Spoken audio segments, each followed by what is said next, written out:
Daihatsu TAF generasi kedua naik ke perlintasan kereta api viral di media sosial. Mobil tersebut diberi komponen tambahan agar bisa bergerak secara baik pada rel kereta api. Komponen tambahan tersebut berupa sebuah palang besi yang dipasangi roda kereta.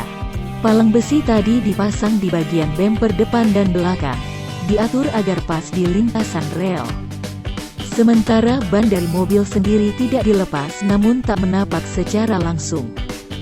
Mobil tersebut digunakan untuk inspeksi prasarana LRT yakni third rail untuk power supply LRT serta untuk mobilisasi di atas trek dan untuk clear area di atas rel SBLM kereta berjalan di atas rel.